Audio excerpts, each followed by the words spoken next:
Hi dear student, welcome to maths educator Ashish sir. हम standard 10 के math के chapter number 30 statistics chapter का most important question यहाँ पे सोल्व करने के लिए जा रहे हैं, जो ऑलरेडी मार्च 2024 के एग्जाम में पूछा गया था क्वेश्चन।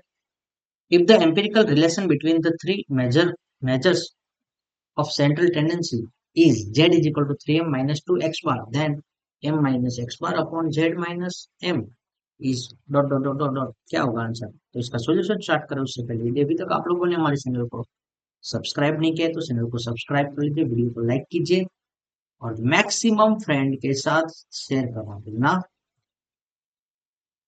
दोस्तों, न्यूमरेटर में एज इट इज रहने देते हैं m माइनस एक्स बार, डिनोमिनेटर में z है, ठीक? उसकी जगह पे क्या लिख देते हैं, फॉर्मूला लिख देते हैं। तो क्या होगा, z की प्लेस पे 3m माइनस सॉरी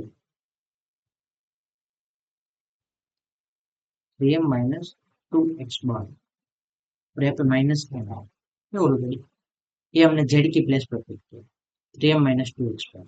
ना यहाँ पे 3m माइनस m करेंगे तो क्या मिलेगा, ऊपर m माइनस x बार, नीचे 3m minus m into 2m minus 2x, नीचे से 2 कॉमन निकाल लेंगे 1/2, ऊपर क्या होगा m minus,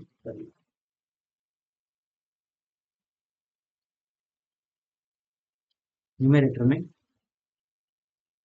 m minus x bar upon 2 bracket में m माइनस एक्स बार, m माइनस एक्स बार कैंसिल हो जाएगा, तो आपका आंसर क्या रहेगा 1/2।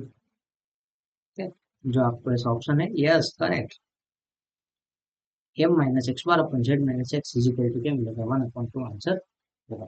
Thank you student watching for my videos, have a nice day.